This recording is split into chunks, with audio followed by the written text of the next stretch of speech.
सन 2019 में एक नीति बनाया गया, आदिवासी समाज का एक नियम बनाए गए और वो नियम जो है 9 फरवरी 2020 को बाबा बछराज कुंवर गढ़ अधिवेशन जो यहाँ ना हो पाया, इसलिए चलगली में आयोजित किया गया और चलगली में 9 फरवरी 2020 को आर्थिक गण व्यवस्था का नियम कानून बना करके सरगुजा संभाग के 5 जिलों सहित कोरबा जिला को लेकर के 6 जिलों में लागू किया गया। ये भीषण संकट जो आने वाला है ना, उसका समाधान का नाम है क्या? आर्थिक गण व्यवस्था। और 9 फरवरी 2020 को जब ये आर्थिक गण व्यवस्था का नियम बना करके समाज में लागू किया गया, लेकिन उसी समय कोरोना का समय आ गया और कोरोना काल आ गया, जिसके कारण से हमको मोबाइल के माध्यम से, गूगल मीट के माध्यम से इस आर्थिक गण व्यवस्था के मुहिम को आगे चलाना पड़ा। और एक साल के भीतर इस आर्थिक गण व्यवस्था ने अपने बरार सिस्टम से 3 बड़ी पब्लिक लिमिटेड कंपनियों का निर्माण किया। कितनी ताकतवर चीज है, बड़ी कंपनी को 3 बड़ी कंपनी। ये कंपनी का मतलब यह होता है,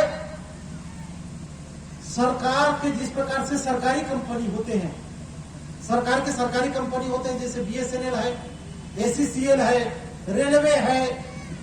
जब सरकार सरकारी कंपनी बना सकता है तो हम भारत देश के 12 करोड़ आदिवासी मिलकर के अपने समुदाय को उद्योग व्यापार की तरफ ले जाने के लिए कंपनी नहीं बना सकते क्या? ऐसा सोच करके पब्लिक लिमिटेड बनाया गया। और उसका मतलब यह है, वो किसी व्यक्ति का निजी न होकर के इस समुदाय की सामुदायिक संपत्ति होगा। सामुदायिक संपत्ति, जिस प्रकार से आपके गांव का तालाब आपके गांव की सार्वजनिक संपत्ति है, जिस प्रकार से आपके गांव का स्कूल किसी का निजी नहीं है बल्कि गांव की सार्वजनिक संपत्ति है, जिस प्रकार से आपके गांव का जो है गौठान, आपके गांव का जो है बुढ़ी किसी का निजी है क्या? सार्वजनिक है ना। उसी प्रकार से ये आर्थिक गण व्यवस्था और इनके 3 कंपनियां आदिवासी समुदाय के सामुदायिक है, किसी का निजी नहीं है। और ये तीनों मिलकर के इस समुदाय को 3 चीज प्रमुख रूप से देगा। हमारे लोग उद्योग व्यापार क्यों नहीं करते हैं पता है? पहली चीज तो उसको जानकारी नहीं है ना, जानकारी नहीं है। लेकिन इसी प्रकार से ट्रेनिंग के माध्यम से आदिवासी समुदाय के प्रत्येक व्यक्ति को उद्योग व्यापार कैसे करना है इसका ट्रेनिंग देगा, उसकी जानकारी देगा, है ना। दूसरा चीज, जिसको जानकारी हो जाता है कि उद्योग व्यापार अच्छा चीज है, लेकिन उसके पास क्या नहीं होता है? उसके पास पूंजी नहीं होता है, रुपया नहीं होता है, पैसा नहीं होता है, जिसके कारण से वो व्यापार नहीं कर पाता। और वो व्यापार करने के लिए बैंक का चक्कर लगाता है तो बैंक उसको लोन नहीं देता। सरकार के पास कई योजना है आदिवासियों के कल्याण के लिए, आर्थिक योजनाएं हैं, वित्तीय योजनाएं हैं, जिला अंत्योदय योजना है, उद्योग व्यापार विभाग में योजना है। वहां से आपका प्रोजेक्ट पास भी हो जाएगा तो भी बैंक में जाकर के लटक जाएगा, आपको लोन नहीं मिलेगा, है ना। उसके लिए इसको बनाया गया है कि हम 12 करोड़ आदिवासी लोग हैं। 12 करोड़ आदिवासी यदि एक दिन में 1 रुपया बरार देगा, बरार सिस्टम है इसमें, 1 रुपया बरार एक दिन में देगा। यदि 12 करोड़ लोग 1 रुपया देंगे तो कितना होगा? एक ही दिन में 12 करोड़ होगा।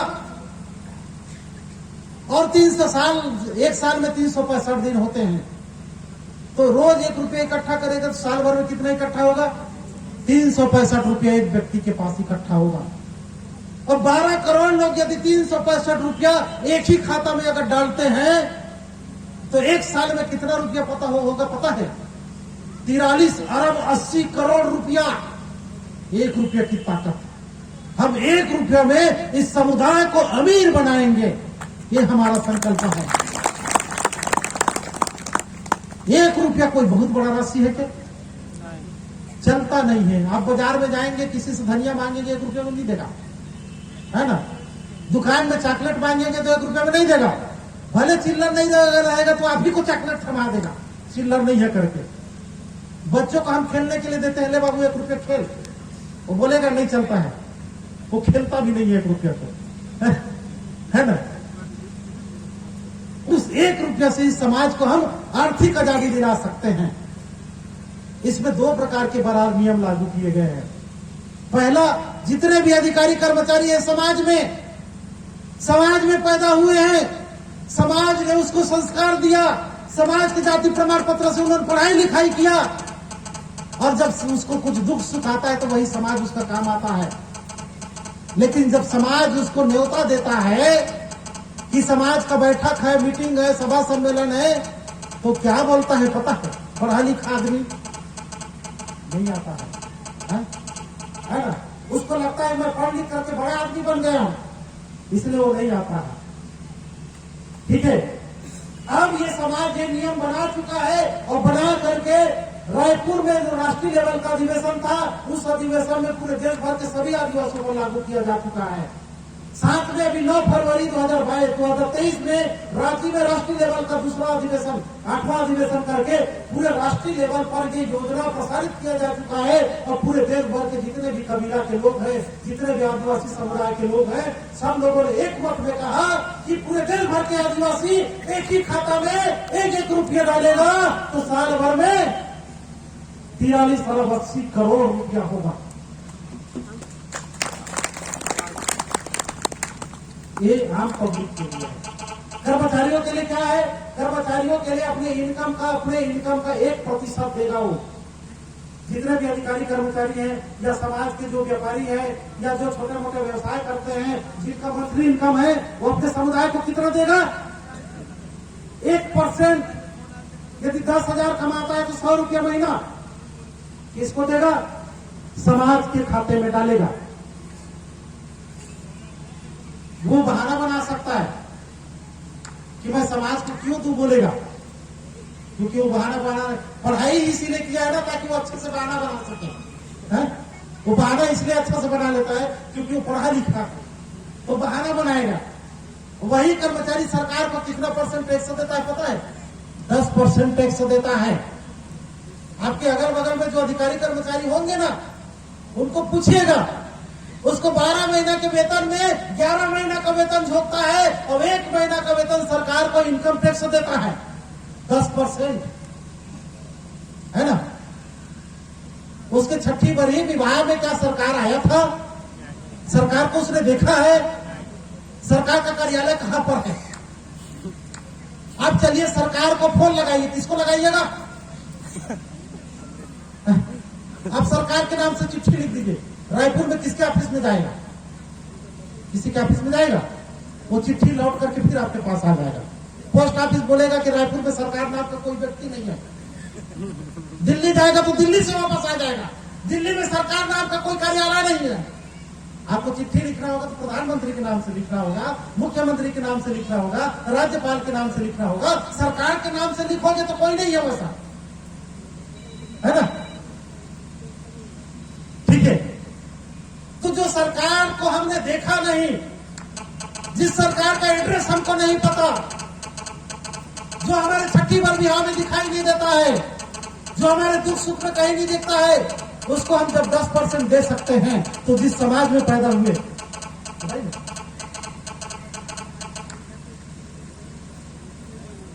हर समय हमको कौन दिखाई देता है? हमारा समुदाय दिखाई देता है ना। जब हमारा छठी हुआ तो कौन उपस्थित था? हमारा समाज उपस्थित था। जब हमारा विवाह हुआ तो कौन उपस्थित था? हमारा समाज उपस्थित था। जब हम मरेंगे तो कौन उपस्थित रहेगा? हमारा समाज उपस्थित रहेगा। जब हम विवाद में फंसेंगे तो कौन सहयोग करेगा? जब दुख सुख आएगा तो कौन सहयोग करेगा? हमारा समाज सहयोग करेगा। तो जिस समाज का हम इतने बड़े कर्जदार हैं, जिस समाज की हम भाषा बोलते हैं, जिस समाज की हम रोटी खाते हैं, जिस समाज की बेटी से हम विवाह करते हैं, उस समाज का हम इतना बड़ा कर्जदार हैं, क्या उस समाज को हम 1% नहीं दे सकते? ये भावना पूरे देश भर के आदिवासियों में भरना पड़ेगा, और जिस दिन ये भावना भर जाएगा तो आम पब्लिक के 1 रुपया से 40 अरब तो आएगा ही, कर्मचारियों के वेतन से भी 40 अरब आएगा, तो कितना हो जाएगा? 80 अरब रुपया हो जाएगा। इतना बड़ा राशि जब आएगा समाज के खाते में, तो हम किसी और के बैंक में पैसा क्यों रखेंगे? इतने पैसे से तो समाज अपना खुद का बैंक बना सकता है ना, बना सकता है कि नहीं? समाज खुद का बैंक बना सकता है, खुद का इंश्योरेंस कंपनी बना सकता है, खुद का बड़े बड़े उद्योग लगा सकता है। तो हमारा खुद का बैंक बन जाएगा, और खुद का बैंक जब बन जाएगा तो क्या हमको लोन के लिए दूसरे के बैंक में नाक रगड़ना पड़ेगा क्या?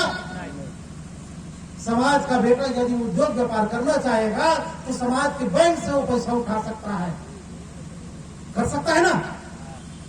तो हमारी आर्थिक जो समस्या है व्यापार करने में, पूंजी की जो प्रॉब्लम है वो खत्म हो जाएगी। और तीसरा जो समस्या है वो क्या है? बाजार की समस्या। हम कोई वस्तु बना तो लेते हैं लेकिन बेचेंगे कहाँ, ये बड़ा समस्या है। यदि हम यहाँ से जाकर के जोश में जो है अपने गांव में यदि कपड़े का दुकान आप खोल लेंगे, है ना, कि डॉक्टर साहब ने उद्योग व्यापार के बारे में बताया, बहुत अच्छा था, तुरंत जाकर के आप अपने गांव में कपड़े का दुकान खोल लिए, तो चूंकि आपका ग्राहक नहीं है, आपका पड़ोसी आपसे नहीं खरीदेगा, शुरू में भले खरीदेगा थोक में इकट्ठा 10,000 का, शुरू में खरीदेगा आपका पड़ोसी 10,000 का सामान खरीदेगा, शादी ब्याह का सीजन में 10,000 का खरीदेगा और उधारी फंसाएगा, उसके बाद दोबारा दिखाई नहीं देगा, है ना। इसलिए हमारे समुदाय के लोग धंधा पानी शुरू भी कर लेते हैं, लेकिन रिश्तेदारी में उधारी इतना हो जाता है कि वो व्यापार नहीं कर सकता। क्यों? क्योंकि उसके पास मार्केट नहीं है, बाजार नहीं है। तो ये तीन जो प्रॉब्लम है, पहला जानकारी का अभाव, दूसरा पूंजी का अभाव और तीसरा बाजार के अभाव, ये तीनों कमजोरियों को ये आर्थिक गण व्यवस्था खत्म करेगा। आपके सभी उत्पादन को, सभी प्रोडक्ट को राष्ट्रीय अंतर्राष्ट्रीय लेवल पर कौन बेचेगा? हमारा समुदाय बेचेगा, आर्थिक गण व्यवस्था बेचेगा। आप सब कुछ बनाना जानते हो, ऐसा नहीं कि कुछ बनाना नहीं जानते, सब कुछ बनाना जानते हैं। आपके गांव में जो भी कच्चा माल है उसको आप बना दीजिए, बिक जाएगा। आप बड़ी बनाना जानते हैं, भाजी का सुकड़ी बनाना जानते हैं, है ना, सब चीज जानते हैं। जड़ी बूटी हमारे पास है, पत्ता हमारे पास है, सारे खनिज संसाधन हमारे पास है, सिर्फ उसको बना करके बेचना है। ये सारे काम को करने के लिए क्या करना पड़ेगा पता है? सब लोगों को अपने अपने गांव में आर्थिक गण व्यवस्था का कार्यालय खोलना है। क्या करना है? अपने अपने गांव में कार्यालय खोलना है। और आर्थिक गण व्यवस्था का कार्यालय आपके गांव में किसके माध्यम से संचालित होगा? आपके गांव के पारंपरिक ग्राम व्यवस्था से संचालित होगा। सभी को अपने अपने गांव में पारंपरिक ग्राम व्यवस्था बनाना पड़ेगा। उस गांव का भैया, मुखिया, मांझी, पटेल, अलवा, सिरहा फिर से बनाना पड़ेगा, रजिस्टर बनाना पड़ेगा, हर महीना बैठक करना पड़ेगा, और जो बैठक में नहीं आएगा उसको दंडित करना पड़ेगा। दंड विधान बहुत जरूरी है। जब से हमारे लोग बैठना बंद किए तब से हमारा सिस्टम चरमराया है। जिस दिन बैठना शुरू कर देंगे मीटिंग गांव में, फिर से हमारा सिस्टम मजबूत हो जाएगा। तो इसके लिए नियम बने हुए हैं, सभी नियम को आपके गांव में लागू करना है। और गांव में जो कार्यालय होगा वहां पर एक विलेज अधिकारी होगा, ग्राम अधिकारी की पोस्टिंग किया जाएगा, उसको सैलरी मिलेगा।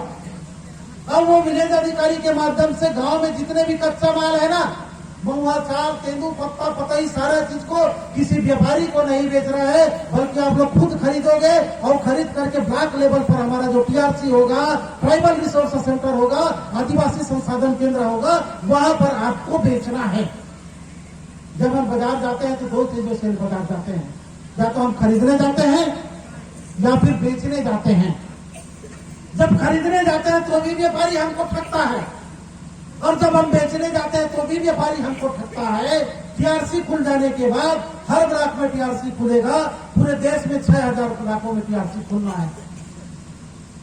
और ब्लॉक में अगर टीआरसी खुल गया, टीआरसी मतलब जो है एक 10 एकड़ की जमीन से 100 एकड़ की जमीन में खुलेगा। उस प्रांगण के भीतर ही समाज का स्कूल होगा, कॉलेज होगा, खेल का मैदान होगा, सिनेमा घर होगा, और उसी के भीतर सुपर बाजार होंगे। वहां सुई से लेकर बिजली के सामान से लेकर कपड़े, लत्ते, इलेक्ट्रॉनिक, सारा चीज सामान उसी बाजार में हमारा आदिवासी समाज का खुद का बाजार होगा। और कुछ बेचना होगा तो वहीं जाकर के बेचना है। तो हमारा टीआरसी में जब कोई चीज खरीदना रहेगा तो वहीं से खरीदेंगे, कोई चीज बेचना रहेगा तो वहीं पर बेचेंगे। इलाज कराना रहेगा तो वहीं के हॉस्पिटल में कराएंगे, बच्चों को पढ़ाना रहेगा तो वहीं के स्कूल में पढ़ाएंगे। ऐसा हमारा टीआरसी की स्थापना होगी। एक टीआरसी का बजट है 45 करोड़ रुपए का, और ये 45 करोड़ न तो हमको सरकार से लेना है न बैंक से लेना है, क्योंकि सरकार से लेंगे तो सरकार का साझी हो जाएगा। हमको सरकार को साझी नहीं बढ़ाना है, क्योंकि सरकार जिसमें साझी हो जाता है ना वो हमारा नहीं रह जाता है। हमारे ग्राम सभा में सरकार का साझी है, जिसके कारण से कोई ग्राम सभा में जाता ही नहीं है, नहीं जाता है ना है? लेकिन हमारे कठोरी त्योहार में सरकार का कोई साझी नहीं है, इसलिए घरों घर के लोग एक एक किलो अनाज लेकर के कठोरी में उपस्थित होते हैं। क्यों? क्योंकि सरकार का साझी नहीं है उसमें। लेकिन ग्राम सभा में सरकार का साझी है, इसके कारण से कोई ग्राम सभा में नहीं जाता। जिस प्रकार से किसी पौधे को बकरी यदि उसको काट देता है ना तो पौधा मुरझा जाता है, उसी प्रकार से ये सरकार है आदिवासियों के लिए। सब मेरे को लगता है समझना पड़ेगा, है ना। हमको सरकारी योजना का विरोध नहीं करना है, बल्कि सरकारी योजना को लेना है, लेकिन अपनी योजना को सरकार में शामिल नहीं करना है। हमारी योजना अलग है, तुम्हारी योजना अलग है, तुम्हारी योजना हमारे लिए है तो दो, लेकिन हम अपनी योजना तुमको क्यों दें? है ना। क्या बड़े बड़े कंपनियां हैं, अंबानी है, अडानी है, अपनी योजना क्या सरकार को देती है? नहीं देती। हम क्यों दे भाई? तो ये आपका सेपरेट होगा, आदिवासियों का सेपरेट होगा। हर गांव में जो कार्यालय खुलेगा उस कार्यालय में सभी कच्चे मालों का खरीदी होना है, और सभी कच्चे माल कहाँ मिलते हैं? हमारे गांव में ही है ना। कच्चे माल जमीन में मिलता है और जंगल में मिलता है, पानी में भी मिलता है। और जंगल, पानी और जमीन कहाँ है? गांव में है। शहर में जो जमीन है किराए का जमीन है, तो शहर में तो जंगल भी नहीं है, तो शहर में कच्चा माल के नाम पर सिर्फ कचरा है। वो गटर में बहता हुआ गंदा कचरा है ना, वही वहां का कच्चा माल है, उसको भी वो लोग खरीदते हैं। लेकिन कच्चा माल किसके पास है? हम आदिवासियों के गांव में है। और जिस दिन आदिवासी कच्चा माल को व्यापारियों को बेचना बंद कर देगा, बड़े बड़े उद्योग बंद हो जाएंगे। सरसों हम पैदा करते हैं, लेकिन तेल कौन बनाता है? फॉर्चून का तेल अडानी बनाता है। पतंजलि का तेल जो है बाबा रामदेव बनाता है। क्या उसके पास सरसों का खेती है? नहीं है ना। अब हम सरसों ही देना बंद कर देंगे तो उसका तेल का फैक्ट्री बंद होगा कि नहीं? जब हम सरसों का तेल बनाना शुरू कर देंगे, और तेल बनाना कोई कठिन काम नहीं है, सभी आदिवासी परिवार को बांट दिया जाएगा एक एक क्विंटल के, भैया आप लोग अपने अपने गांव के तिरही में सरसों का तेल निकालो। हम उसको जो है टीआरसी का डब्बा दे देंगे, इस डब्बे में पैक करके दो, और उसमें लिख देंगे गांव का शुद्ध सरसों का तेल तिरही में पेरा हुआ। तो जो सरसों तेल बाजार में 200 रुपये लीटर मिलता है, वही तिरही में पेरा हुआ सरसों तेल हम लोगों ने झारखंड में देख करके आया। रांची में 1 लीटर सरसों तेल 450 रुपया में आदिवासी का सरसों तेल बिक रहा था, है ना। शहर के लोग शुद्ध खाने के लिए तरस रहे हैं। शहर के लोग शुद्ध दूध खोजते हैं तो मिलावट वाला दूध मिलता है उनको, शुद्ध घी खोजते हैं तो मिलावट वाला घी मिलता है उसको। जिस दिन आदिवासी जो है ना प्रोडक्ट बनाना शुरू कर देगा, उस दिन शहर के लोग भी स्वस्थ होना शुरू हो जाएंगे। वो बोलेगा कि हमको बड़े बड़े उद्योगपतियों का तेल नहीं खरीदना है, हमको आदिवासी ब्रांड का तेल चाहिए, भले 400 रुपये लीटर मिले तो मिले, ऐसा बोलेगा वो, है ना। हम बाल को, कचरा को, कुछ भी को, चूल्हे का जो राख है ना, उसको भी आप पैकेट में बना करके बेचिए ना। बस उसमें ये लिख दीजिए गांव के साझा पेड़ पे लकड़ी का शुद्ध राख। बर्तन धोते ही बर्तन चमकने लगेगा। आपके जो है बर्तन धोने वाला जो टिकिया आता है ना, बिग बार, उससे ज्यादा कीमत में बिकेगा। अमेज़न में बिक रहा है, पता है। हर चीज हम बेच सकते हैं, हर चीज हम बेच सकते हैं। आप लोग प्रोटीन पाउडर खाते होंगे। प्रोटीन कहां से बनता है? मशरूम है ना, चर्बी से बनता है। चीन और जापान में यदि हम जो है पैरा के नीचे निकलने वाला जो एक बड़ा बड़ा कीड़ा निकलता है, उसको भी सुखा करके आप बेचेंगे ना, और उसको नाम लिख दीजिए पैरे के नीचे निकलने वाला बड़ा कीड़ा जिस प्रोटीन युक्त था। चीन और जापान के लोग जो है 1000 रुपए किलो में खरीद के खाएंगे। हर चीज बिकता है बाजार में। ब्रांडिंग करने की जरूरत है, और आदिवासियों के पास सारा चीज है। वो सारा चीज कौन कर सकता है? हम लोग टीआरसी के माध्यम से कर सकते हैं। इस प्रकार से आर्थिक आजादी आएगा। जब हमारा आर्थिक आजादी आएगा तो सारा चीज ठीक हो जाएगा, सारे बीमारी ठीक हो जाएंगे। इसके लिए टीआरसी में क्या करना है पता है? सभी को अपने अपने ब्लॉकों में टीआरसी की स्थापना करना है। आपके ब्लॉक में जितने भी बरार कलेक्टर होगा, आपके ब्लॉक में जितने भी शेयर कलेक्टर होंगे, उस शेयर और बरार के पैसे से ही आपके ब्लॉक में टीआरसी खुलेगा, है ना। उससे व्यक्तिगत क्या लाभ होगा पता है? हम अपने पैसा को कहां रखते हैं? बैंक में रखते हैं ना। थोड़ा बहुत कमाते हैं, कहां रखते हैं? बैंक में रखते हैं। कुछ लोग तिजोरी में रखते हैं। तो तिजोरी में जब हम पैसा को रखते हैं, साल भर बाद खोलते हैं तो पैसा कितना रहता है? जितना रखे रहते हैं उतना ही रहता है। बैंक में रखते हैं तो फिक्स डिपॉजिट करके रखते हैं तो 1 लाख का पैसा 1,05,000 हो जाता है, क्योंकि 5% फिक्स डिपॉजिट देता है बैंक वाला। तो आपका 1 लाख पैसा साल भर में कितना हो जाता है? बैंक में 5,000 बच्चा देता है, 5,000 उसका जो ब्याज बनता है। ठीक है, लेकिन अब यदि हमारे समाज का खुद का बैंक रहेगा तो लोग बैंकों में पैसा बंद कर देंगे रखना, समाज के खाता में पैसा रखेंगे। और जब समाज के खाते में पैसा रखेंगे तो समाज उस पैसे से क्या करेगा पता है? उसी पैसे से साबुन बनाएगा, उसी पैसे से तेल बनाएगा, उसी पैसे से टीवी, फ्रिज, वॉशिंग मशीन बनवाएगा और उसको बाजार में बेचेगा। मान के चलिए, मान लीजिए आपने 1 लाख रुपया समाज में रखा और समाज आपके 1 लाख रुपया से कपड़ा भरा दुकान में, और आपका 1 लाख रुपया का कपड़ा ब्लॉक लेवल का दुकान होगा तो कितना दिन में बिक जाएगा?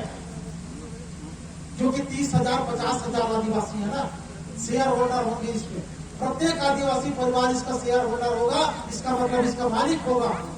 प्रत्येक आदिवासी परिवार को बंटवारा मिलेगा इसमें, इनकम में। तो जितना कर्मचारियों का सैलरी नहीं मिलता है, उससे ज्यादा उद्योग व्यापार में आपको बंटवारा मिलना शुरू हो जाएगा। हो जाएगा कि नहीं होगा? जब बंटवारा ही इतना ज्यादा मिलेगा तो आदमी नौकरी क्यों करेगा?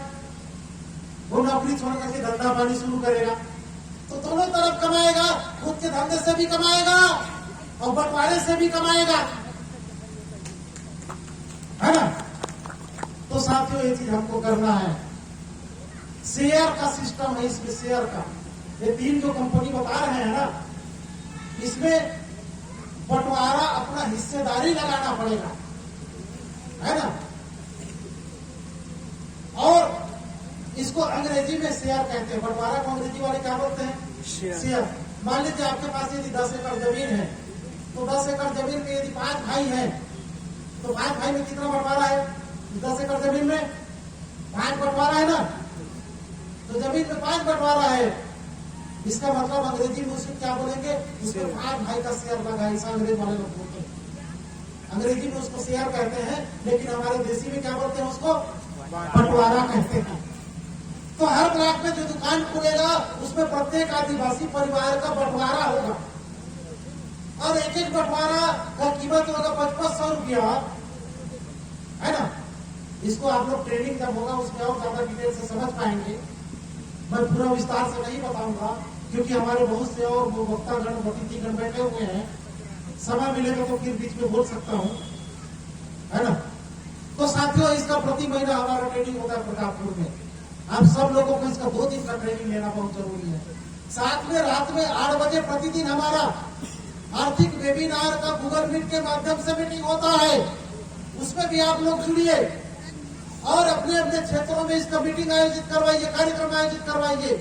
यही एकमात्र उपाय बचा है अपने जन जंगल जमीन को बचाने का, अपने गढ़धाम को, अपने गुड़ी धाम को और अपने जो है पूरे देश को बचाने का यही एकमात्र उपाय बचा है और इस उपाय को हमको करना होगा।